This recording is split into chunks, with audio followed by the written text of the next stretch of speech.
Colour के कपड़े पहनूं कि भगवान मुझे मिल जाए। शिव महापुराण की कथा कहती है भगवान को पाने के लिए कपड़ा बदलने की जरूरत नहीं पड़ती, भगवान को पाने के लिए मात्र कलेजा बदलने की जरूरत पड़ती है। कपड़े तो आप कितने भी चेंज कर सकते हो,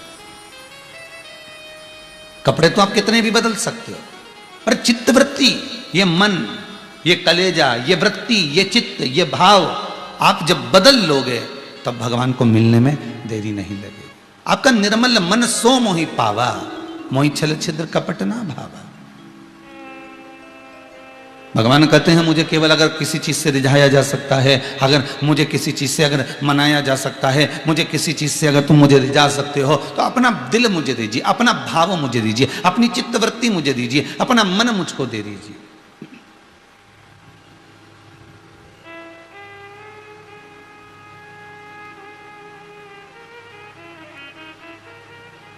कोई तुमसे कह दे ये पानी है बाल्टी में, इसको चलनी में भरना है, भर लोगे? जितने आज तक चैनल पर कथा सुन रहे हो जरा दिल से तो बोलो, बाल्टी में पानी भरा हुआ है और कोई तुमसे कह दे कि इसको चलनी में भरना है, ये जो चलनी है आटे की, ये छानने वाली, ये गेहूं को छानने वाली, इस चलनी में ये पानी को भरना है, भरा जा सकता है? नहीं। फिर वो व्यक्ति जो चलनी में पानी भरना चाहता है और भरा नहीं रहा, वो किसी सदगुरु की शरण चले जाता है और सदगुरु की शरण में जाकर कहता है गुरुदेव मेरी परीक्षा ली जा रही है। गुरुजी ने पूछा कैसी परीक्षा?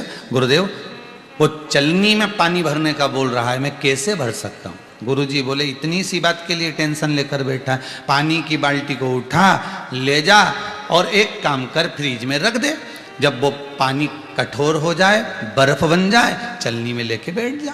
पानी कैसे नहीं आएगा?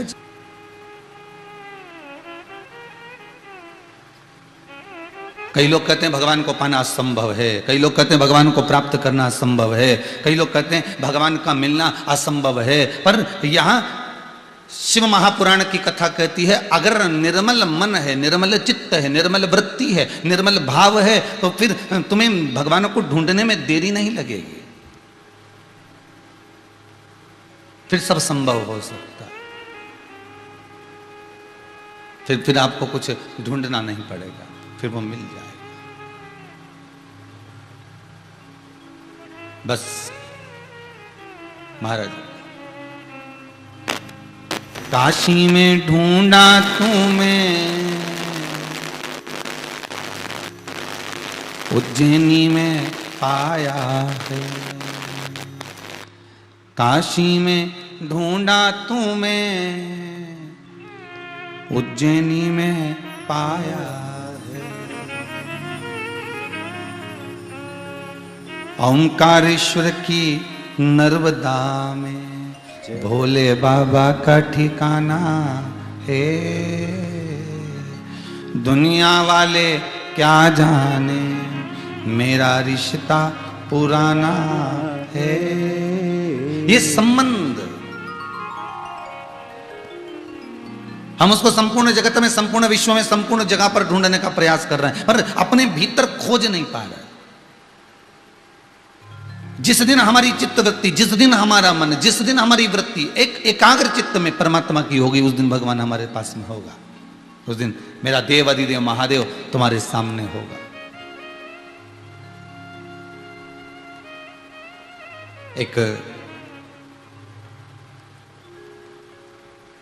एक बार देव अधिदेव महादेव विराजमान थे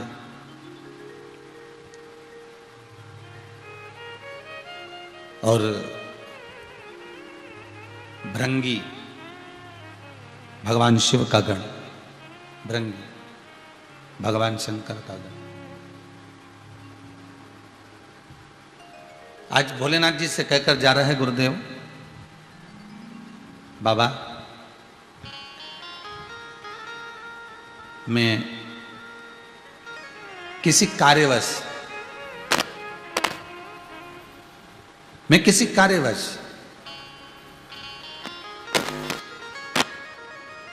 मुझे कहीं जाना है भोलेनाथ, मुझे किसी कार्यवश जाना है भोलेनाथ, आप कृपा करें दया करें जिससे मेरी यात्रा मंगलमय हो, मैं आराम से जाऊं। भृंगी को देखकर भगवान शंकर बोले, तुम्हें हमें छोड़कर जाने की कौन सी जरूरत पड़ गई? तुम हमको छोड़कर जा रहे हो तो तुम्हें जाने की जरूरत क्या है? क्यों जा रहे हो? काहे के लिए जा रहे हो? क्या काम आ गया ऐसा? जाने का कारण क्या है? तब उसी समय पर भृंगी बोला, प्रभु जाना तो पड़ेगा, आप ही के काम से जा रहा हूं, बस मेरे को थोड़ी देर का समय दीजिए। और भृंगी प्रणाम कर कर नमन कर कर चले गया। जब भृंगी जाने लगा, जाते जाते उसको प्यास लगी। अब उसको प्यास लगी तो उसने सोचा मेरे को पानी पीना है। एक सुंदर सा जलाशय था, उस जलाशय का पानी उस भृंगी ने बड़े प्रेम से पात्र में भरा और भरकर उसको पिया तो उसको बड़ी तृप्ति हुई। कितना मीठा जल है, कितना सुंदर जल है, कितना निर्मल जल है, कितना शीतल जल है। उस भृंगी ने उस जल को पी लिया तो उसके मन में आया, इतना सुंदर जल तो मैंने कभी पिया ही नहीं था।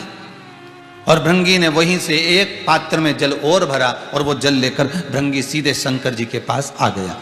अब वो गांव नहीं गया, अब वो कहीं जाने वाला था तो वहां नहीं गया, वो सीधे शिव जी के पास आया। और शंकर जी के पास आकर उस भृंगी ने उस पात्र को जिसमें जल भरा था वो पात्र शिव जी को दिया। भोलेनाथ जी ने पूछा, तू तो वापिस आ गया रे भृंगी, तू तो कह रहा था कि मेरे को जाना है, फिर तू वापिस कैसे आ गया? भृंगी बोला, भोलेनाथ जी आज मैंने एक कुएं का जो जल पिया ना, मुझे प्यास लगी, बड़ा सुंदर जल मिला, बड़ा शीतल जल मिला, बड़ा आनंद करने वाला, बड़ा मीठा जल मिला, इसलिए मैं आपके लिए लेकर आया हूं। अब जल लिया, शंकर जी को दिया। भोलेनाथ जी ने पूछा, इस जल का क्या करूं, चढ़ा दे मेरे ऊपर? शिव जी बोले, जैसे चढ़ाने को। भृंगी बोला, ये चढ़ाने का नहीं, ये पीने का है, ले आप जल पीजिए। भोलेनाथ जी ने जल लिया, आचमन किया। जैसे ही शंकर जी ने आचमन किया, पानी पीकर भगवान बोले, भृंगी तू पानी बहुत अच्छा लाया, तू जल बड़ा सुंदर लेकर आया, बड़ा शीतल है, बड़ा निर्मल है, बड़ा मीठा है। वाह वाह प्रभु, आपको पसंद आया ना प्रभु? भगवान बोले, बिल्कुल पसंद आया, बिल्कुल। बाबा ने जल को पिया, थोड़ी देर बाद वही जल बाबा ने उठाकर पार्वती जी को दिया, ले जगत जननी ये जल लीजिए।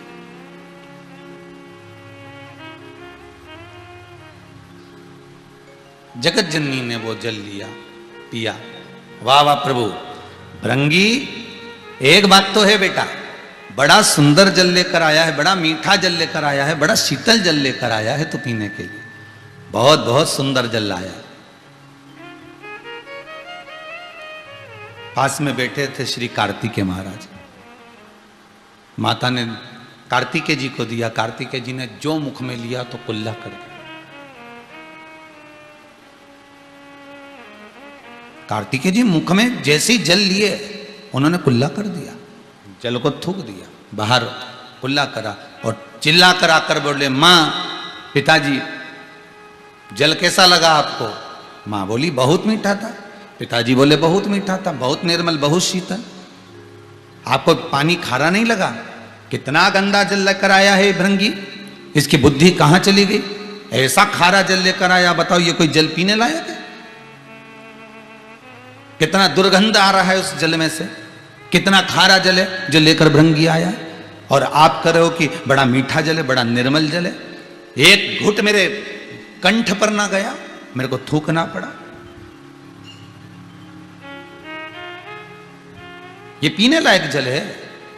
भगवान शिव और पार्वती दोनों बोलना चालू करे तो क्या बोले।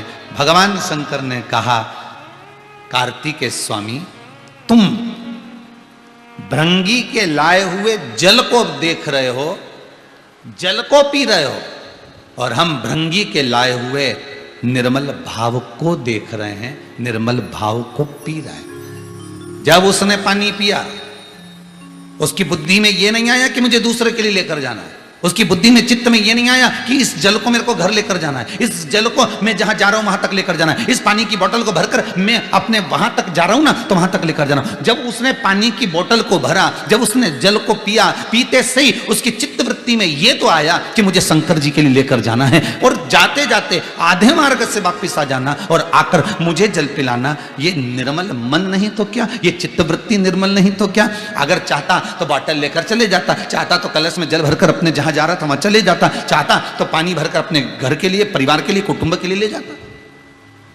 पर उसकी चित्तवृत्ति में यह आ गया था कि यह पानी मैं शिव को पिलाऊंगा, यह पानी मैं शंकर को पिलाऊंगा।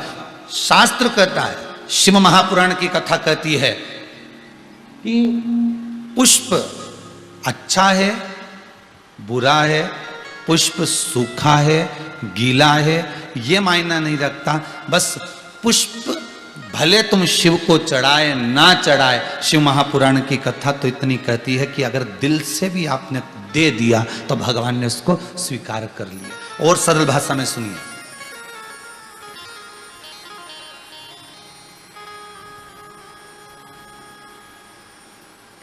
बहुत सरल भाषा में और सुनिएगा। भगवान विष्णु के दो द्वारपाल हैं, जय और विजय। आपने बार बार भागवत में सुना होगा, बार बार शिव महापुराण में, विष्णु पुराण में, अग्नि पुराण में, पद्म पुराण में, जितनी पुराणे आती हैं उनमें आपने वर्णन सुना होगा कि जय और विजय ये भगवान विष्णु के दो द्वारपाल हैं। और ये कोई साधारण नहीं है।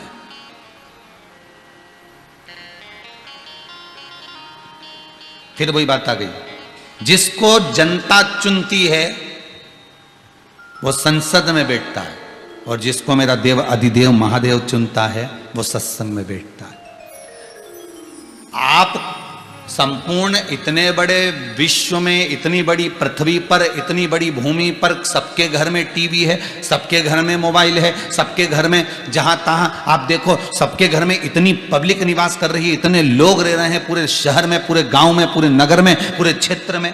पर आप ही क्यों रिमोट हाथ में लेकर आस्था चैनल को देख रहे हो? आप ही क्यों मोबाइल में अगर कथा श्रवण कर रहे हो, शिव महापुराण की इस गुरु महिमा को सुन रहे हो? आप ही क्यों? परिवार में 10 लोग हैं, 10 ही क्या कथा सुन रहे होंगे? नहीं। परिवार में 15 लोग हैं, क्या 15 ही कथा सुन रहे होंगे? नहीं। परिवार में 50 लोग हैं, क्या 50 कथा सुन रहे होंगे? नहीं। कोई 1, 2, 3, 4 या 5, 6 लोग, इससे ज्यादा नहीं। इससे ज्यादा कौन सुनेगा? 5-6 लोग सुन लिए, काम धंधा भी देखना है, ये भी देखना है, तो हो सकता है 8 लोग सुन ले, 7 लोग सुन ले, 5 लोग सुन ले, 4 लोग सुन ले, तो क्या सब कथा सुनेंगे? नहीं। अर्थात पूरे बगीचे में जो फूल सुंदर होता है भगवान के लिए वही तोड़ा जाता है, वही तोड़ा जाता है। अभी हमारे ये सौरभ जी कुशवाहा यहाँ आते हैं रोज पूजन के लिए, अभिषेक के लिए, तो इनका जो गार्डन है, मोर गार्डन, तो वो गार्डन में से फूल अगर लेकर आते होंगे ना, तो वो चुन कर लाते होंगे कि भाई ये पुष्प शिव को चढ़ने वाला है, ये पुष्प भगवान को हम दे सकते हैं, ये माला हम भगवान को प्रदान कर सकते हैं, ये दुर्वा हम भगवान को दे सकते हैं। कितनी सारी दुर्वा लगी रहती है, पर आप क्या पूरी दुर्वा उखाड़ के गणेश जी को दे देते हो? नहीं। जो दुर्वा अच्छी होगी, जो दुर्वा श्रेष्ठ होगी, उसको चुना जाता है, उसको निकाला जाता है, फिर उसकी गांठ बनाकर भगवान को समर्पित करा जाता है। बहुत सारी दुर्वा लगी, पर जो अच्छी आपको लगेगी आप वो भगवान को देना चाहोगे। उसी तरह संपूर्ण विश्व में से, संपूर्ण ब्रह्मांड में करोड़ों की आबादी वाले इस भारत की भूमि में, देश और विदेश में करोड़ों लोग निवास करते हैं, पर उसमें से कुछ लोग ऐसे होते हैं जिनको भगवान अपनी ओर झुका लेता है, जिनको भगवान अपनी ओर लेकर जाता है। इन सब में से छांट कर परमात्मा अपनी ओर उसको आसक्त करता है। भगवान कहता है कि तुम मेरी इस पावन कथा का रसस्वादन करो और संपूर्ण विश्व का कल्याण करो। आप सुनोगे तो ना जाने कितने और तरेंगे, कितने और सुनेंगे। भगवान ग्रहण कर रहा है, भगवान प्राप्त कर रहा है। आप जितना श्रवण करेंगे, आप जितना सुनेंगे, जितना पाएंगे, भगवान ने आपको चुनकर रखा है। ध्यान देना, कभी अहंकार मत करना। अगर आप कुछ दान करते हो ना, तो अहंकार मत करना कि मैं देखो इतना दान करता हूं। आप कोई पुण्य करते हो ना, तो अहंकार मत करना कि मैं इतना पुण्य करता हूं। आप अगर भजन करते हो तो अहंकार मत करना कि मैं इतना भजन करता हूं। आप अगर सत्संग करते हो तो इतना अभिमान ना करिएगा कि मैं सत्संग करता हूं, या मैं कथा करा रहा हूं, या मैं कथा कर रहा हूं। तो ये अभिमान नहीं आना चाहिए। भगवान ने आपको चुना क्यों?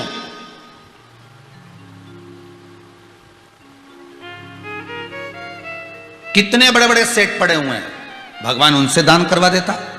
भगवान उनसे कथा करवा देता, भगवान उनसे पुण्य करवा देता, पर उनसे नहीं कर रहा। भगवान ने आपको क्यों चुना? उसका कारण होगा कि भगवान के आप करीब होगे। बार बार काम किसको बताया जाता है? जो नजदीक में होता। जा बेटा ये करिया, तो जा ये कर लेना। जो नजदीक में होगा, जो करीब में होगा, जो पास में होगा, बार बार उसको काम बताया जाएगा। हाँ, अगर आपको काम नहीं करना है तो आप दूरी बना लो, फिर आपको कोई काम नहीं बताएगा कि ये करना। सास बहू को बार बार काम क्यों बताती है? क्योंकि बहू के करीब में सास रहती है। तो बहू को लगता है कि मेरे ससुर तो कभी मुझे कोई काम नहीं बताते, क्योंकि ससुर दूरी है, सास करीबी है। ससुर आएगा तो केवल अगर दुकान से, व्यापार से, फैक्ट्री से, आदि जगह से व्यापार कर कर आएगा तो शाम के समय आएगा, वो क्या काम बताएगा? पर सास के साथ बहू को दिन भर रहना है, इसलिए सास बहू को काम बताती रहती, बेटा ये कर ले, बेटा ये काम कर लेना, बेटा ये काम कर लेना, जो करीब में है। अब बहू को ये अभिमान नहीं आना चाहिए कि बताओ मैं ही सारा काम कर रही हूं। ऐसा बहू की चित्तवृत्ति में नहीं आना चाहिए। क्यों? क्योंकि बहू तो आ जाई है, इससे पहले तो करती बुढ़िया ही थी। इससे पहले तो जो अम्मा है, डोकरी है, बुजुर्ग है, करता तो वही थी, उसके सिवा कौन करता? तो ये अभिमतता ना है, वो तो तुम करीब में आ गए, तुम नजदीक में आ गए। जो बेटा करीब में रहता है उसी को कहा जाता है।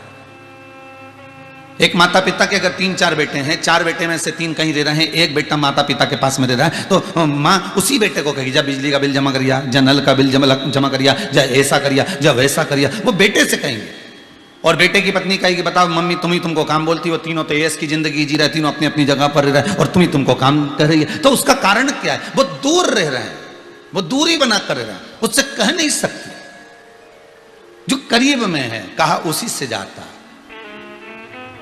शिव महापुराण में वही जाता है। शिव महापुराण की कथा में मन उसी का लग पाता है। शंकर की कथा में भले तुम आस्था चैनल पर कथा सुन रहे हो, भले तुम मोबाइल पर, फेसबुक पर कथा श्रवण कर रहे हो, तुम्हारी चित्तवृत्ति अगर भगवान में लगी है तो उसका कारण यह है कि तुम शंकर के बहुत करीब हो, इसलिए भगवान तुमको पकड़ कर रखा हुआ है और भगवान तुम्हें सुना रहा है। भगवान तुमसे दान पुण्य संकीर्तन स्मरण करा रहा है। ये उसकी कृपा है।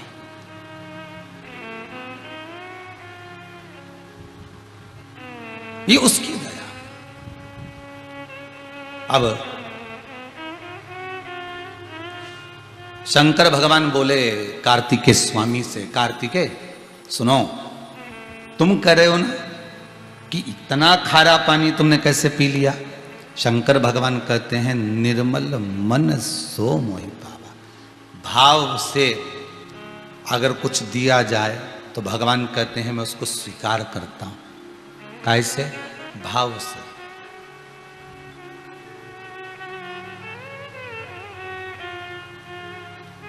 धतूरा देखा है आप लोगों ने?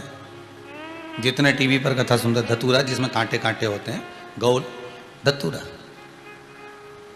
कौन सा देवता है? 33 कोटि देवता में से कितने देवता हैं जिनको धतूरा चढ़ता है?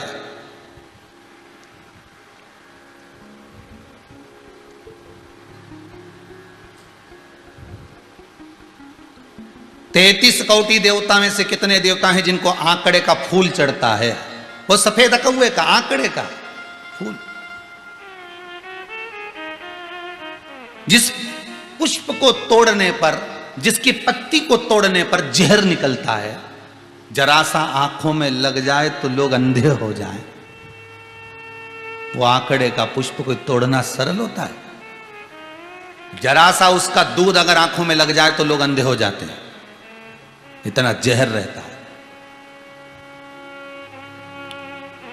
उस आंकड़े की पत्ती को अगर तोड़ा जाए, उसका जरा सा दूध, जरा सा जल उसका नेत्रों में लग गया तो व्यक्ति अंधा हो गया।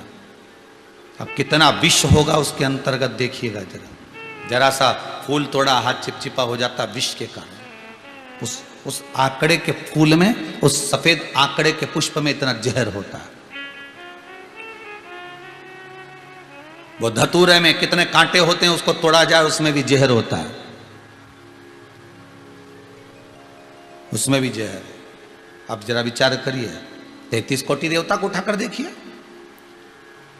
आप सारे देवताओं का पूजन करते हो, आपके घर में भी पूजन करते हो, आप जितने लोग कथा सुन रहे हो अपने अपने घर में भगवान का पूजन करते हो, मंदिर जाते हो, देवालय जाते हो, आप कभी वृंदावन बिहारी जी के दर्शन करने जाते हैं, कभी राघव जी के दर्शन करने जाते हैं, कभी माता जी के दर्शन करने जाते हैं, कभी दत्त स्वामी के दर्शन करने जाते हैं, कभी कोई बाबा जी के दर्शन करने के लिए जाते हो, कभी श्री शंकर जी आदि आदि जितने देवता हैं सबका दर्शन करने जाते हो, सबकी पूजन करने जाते हो। उनके दरवाजे पर अगर कुछ मिल रहा है तो सुंदर मोगरे की माला, सुंदर पुष्प की माला, सुंदर कमल के पुष्प, सुंदर ये सामान, सुंदर प्रसाद, सब कुछ मिलता है। पर एक दरवाजा ऐसा है जिसके दरवाजे पर कुछ सुंदर मिलता ना मिलता, पर उसके दरवाजे पर धतूरा, बेलपत्री, सफेद आंकड़े का पुष्प, पत्ती, ये सब कुछ मिलता है। वो शिव का द्वार है।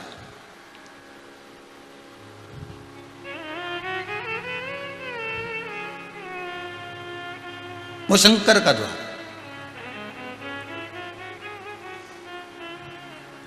क्यों भैया? सारे देवताओं को एक से बढ़कर एक पुष्प भगवान को समर्पित किया जाता है, एक से बढ़कर एक पुष्प भगवान को देते हैं। फिर शंकर भगवान को धतूरा, कांटे वाला, सफेद आंकड़े का फूल, विष वाला, बेलपत्र, समीप पत्र जिसमें इतने कांटे लगे, फिर भगवान शिव को ये क्यों?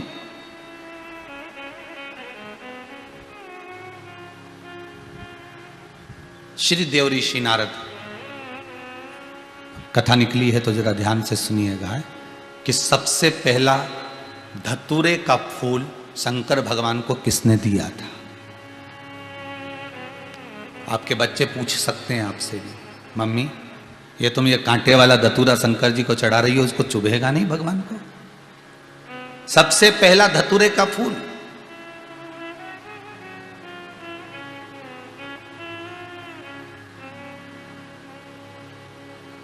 भगवान शिव को किसने दिया था? देव ऋषि नारद भ्रमण कर रहे थे। भ्रमण करते करते देव ऋषि नारद के मित्र श्री तुमरुका स्वामी मिल गए। ये वही तुमरुका जी हैं जो भगवान शंकर की भक्ति में दिन रात लगे रहते हैं। एक क्षण के लिए जिनके मुख से शिव महापुराण की कथा कभी छूटती नहीं है।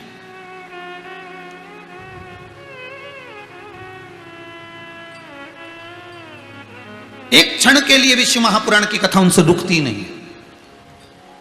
इस व्यासपीठ से भले एक जजमान की कथा पूरी होती है, 2-3 दिन का गैप हो जाता है, 4 दिन का गैप हो जाता है, 8 दिन का गैप हो जाता है, फिर अगली कथा प्रारंभ हो जाती है, फिर कोई जजमान तैयार होता है, फिर कोई कथा हो जाती है। पर तुमरुका जी जब एक लगन से कथा का स्मरण करते हैं तो शिव महापुराण की कथा कहती है कि तुमरुका जी की जो कथा प्रारंभ हुई है वो कथा आज तक बंद नहीं हुई, आज तक।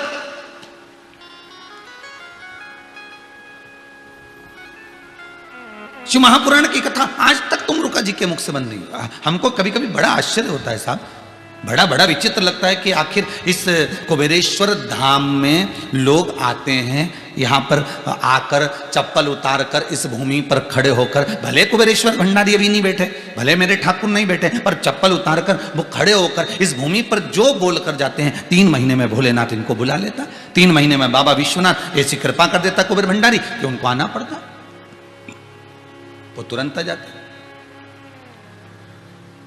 आखिर इस भूमि का इतना प्रताप क्यों, क्या कारण है?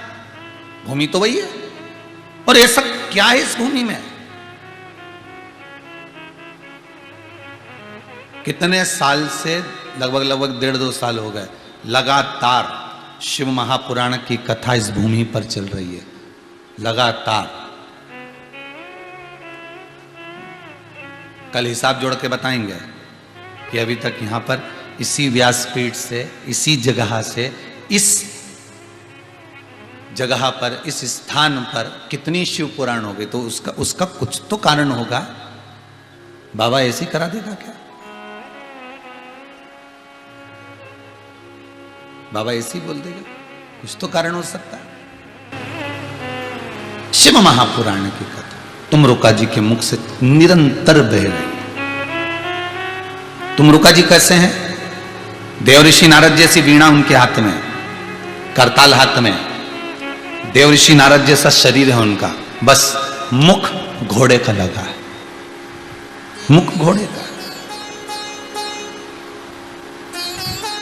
अच्छा, कई लोग कहते हैं गुरुजी जब इतने विद्वान हैं, इतने ज्ञानवान हैं, तो इनको घोड़े का मुंह लगाने की क्या जरूरत थी? नंदी भगवान शंकर का इतना प्रिय गण है, क्या नंदीश्वर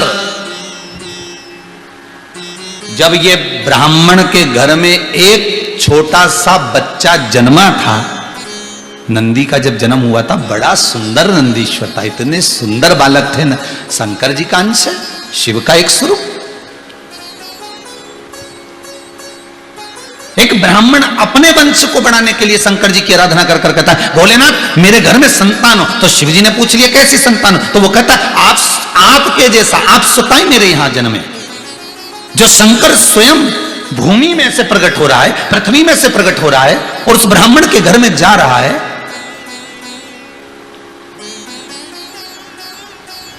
स्वयं भगवान, और ब्राह्मण ने उसका नाम रख दिया नंदीश्वर।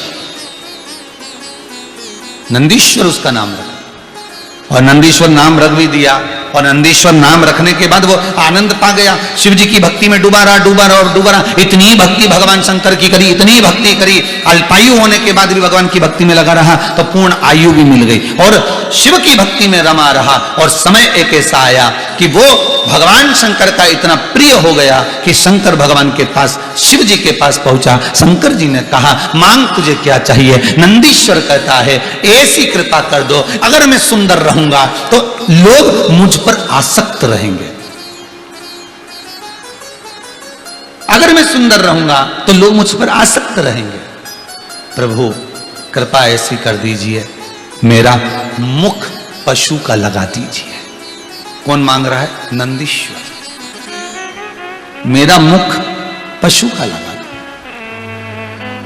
शिव जी मुस्कुराकर बोले भाई अगर पशु का मुख लग जाएगा ना तो कहीं विवाह शादी भी नहीं होने वाली है, ब्याह में नहीं होगा तेरा, शादी विवाह नहीं होगा, भले नहीं हो।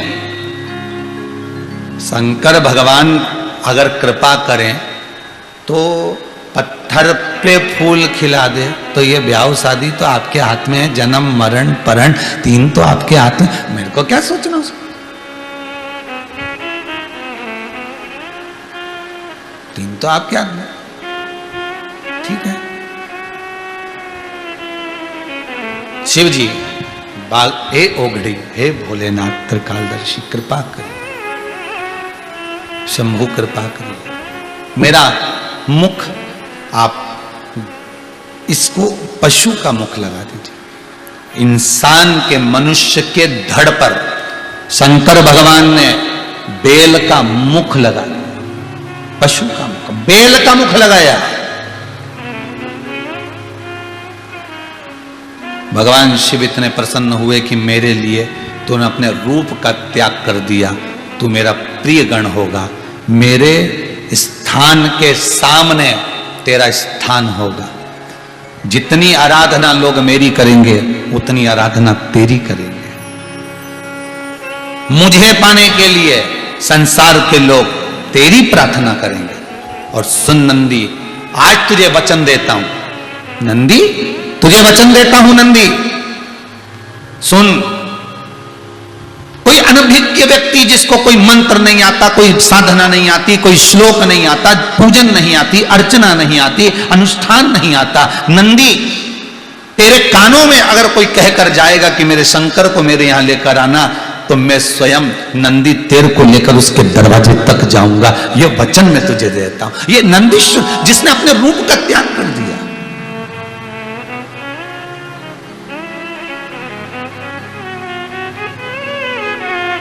जिसने अपने रूप को त्याग दिया। महाराज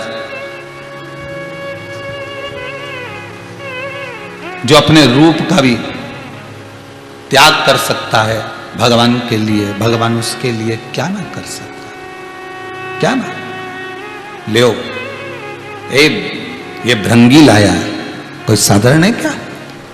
और केवल ध्यान देना, कोई भी वस्तु, कोई भी सामग्री, कोई भी चीज, कोई भी वस्तु, कोई भी सामग्री, कोई भी चीज आप जो लेकर आ रहे हो, अगर दिल से लेकर आ रहे हो तो भगवान उसको स्वीकार करेगा। आप दिखावे के लिए ला रहे हो तो भगवान उसको स्वीकार नहीं कर सकते। भगवान कह रहे हैं ये पानी लेकर आया है ना, ये खारा है। कार्तिकेय जी कह रहे हैं आप खारा पानी पी गए, आप दुर्गंध युक्त पानी पी गए, आपने बोला क्यों नहीं? भगवान बोले पिलाने वाले का दिल देखा जा रहा है, भाव देखा जा रहा है, जो पिला रहा है।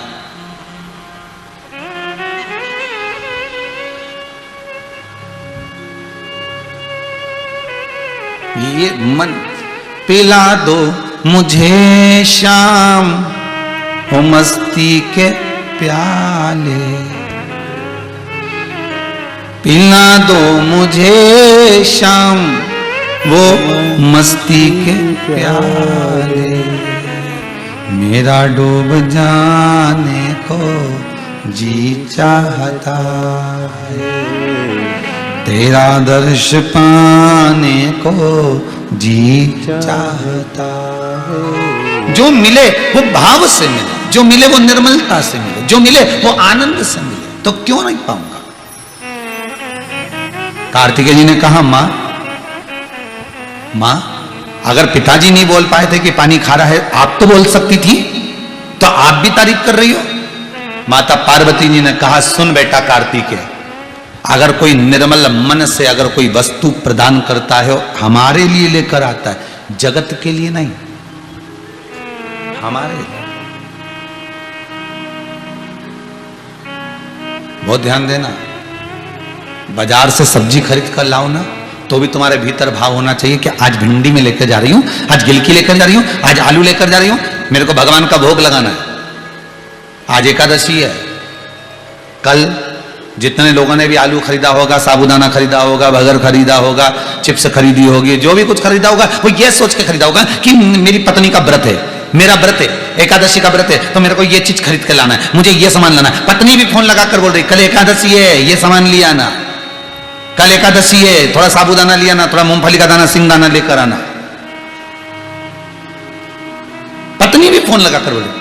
और आज जो देवसोनी एकादशी है, आज देवता जो विश्राम कर रहे हैं, चतुर्मास का आनंद प्रारंभ हो रहा है, तो सब घर घर से लोग गए जरा सामान खरीद लाना, चतुर्मास प्रारंभ हो रहा है, एकादशी है, आज जरा लियाना। और आपने किसके लिए मंगवाया? साबूदाना का कल बेटे का फरियाल उसके लिए बना दूंगी, उसके लिए ये राजगिरे का हलवा बना दूंगी, उसके लिए खीर बना दूंगी। पर तुम्हारी चित्तवृत्ति में ये सब समाया हुआ था कि मेरे को ये बनाना है, मेरे लिए ये बनाना है, बेटे के लिए ये बनाना है, अम्मा जी के लिए बनाना है, माता जी के लिए बनाना है, पिताजी के लिए बनाना है। पर आपकी चित्तवृत्ति में यह नहीं आया कि सब्जी लेने गए, सामान लेने गए, तो अपने पति से या पति भी ये कहता कि मुझे जो कुछ खरीदना है वो परमात्मा के लिए खरीदना है। कल मेरे एकादशी है, मेरे भगवान की कल भोग की थाली आएगी, उसमें मुझे ये पदार्थ रखना है।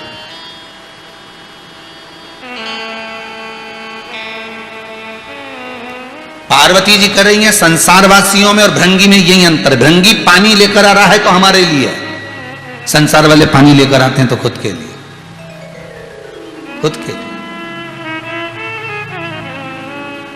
भृंगी कुछ लेकर आ रहा है तो हमारे लिए, और संसार वाले कुछ लेकर आते हैं तो स्वयं के लिए, स्वयं के लिए।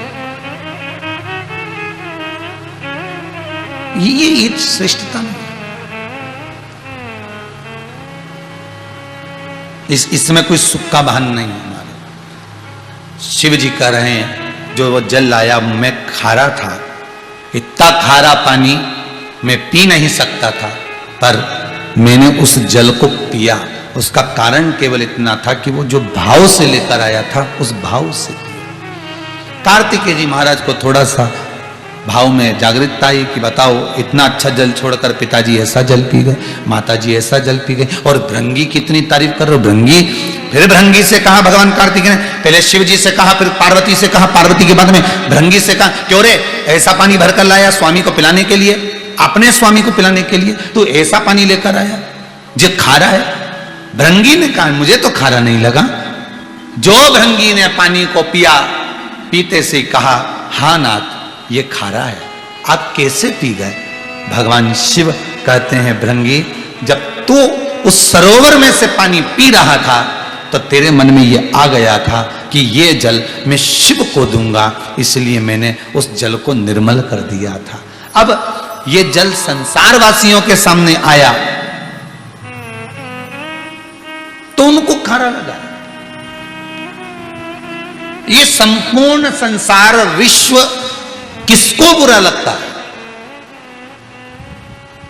किसको बुरा लगता है? तो कहा बुरा उसको लगता है जो इससे निकलना नहीं जानता। एक परसों के दिन एक बात कही थी, आपको ध्यान में होगा, 2 दिन पहले एक बात कही थी कि पानी में व्यक्ति गिरता है और मरता है। कौन मरता है? जो पानी में तैरना नहीं जानता, वही मरता। जो तैरना जानता है वो मरता नहीं है, वो मर नहीं सकता। संसार सागर में तुम्हें पटका गया, भव सागर में तुम्हें पटका गया, ये संसार में, परिवार में, कुटुंब में, कबीलों में, नातों में, रिश्तों में, सबके भीतर तुम्हें पटका गया। बस इतना तुम्हें आना चाहिए, इसमें से तैरना, इसमें से बाहर निकलना, ये तुम्हें आना।